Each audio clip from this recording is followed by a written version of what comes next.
اور اگر مومنوں میں سے کوئی دو فریق آپس میں لڑ پڑیں تو ان میں صلح کرا دو.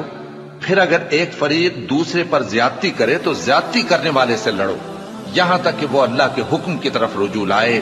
پس جب وہ رجوع لائے تو دونوں فریق میں عدل کے ساتھ صلح کرا دو اور انصاف سے کام لو کہ اللہ انصاف کرنے والوں کو پسند فرماتا ہے.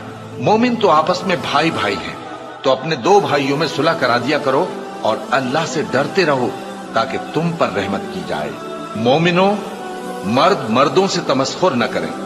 ممکن ہے کہ وہ لوگ جن کا مذاق اڑایا جا رہا ہے ان سے بہتر ہوں، اور نہ عورتیں عورتوں سے تمسخر کریں. ممکن ہے کہ وہ جن کا مذاق اڑا رہی ہیں ان سے اچھی ہوں.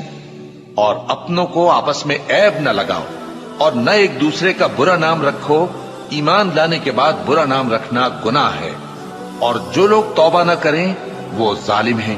اے اہل ایمان، بہت گمان کرنے سے پرہیز کرو کہ بعض گمان گناہ ہیں، اور ایک دوسرے کے حال کا تجسس نہ کیا کرو، اور نہ تم میں سے کوئی کسی کی غیبت کرے. کیا تم میں سے کوئی اس بات کو پسند کرے گا کہ اپنے مرے ہوئے بھائی کا گوشت کھائے؟ اس سے تو تم ضرور نفرت کرو گے، تو غیبت نہ کرو اور اللہ کا ڈر رکھو. بے شک اللہ توبہ قبول کرنے والا ہے، مہربان ہے.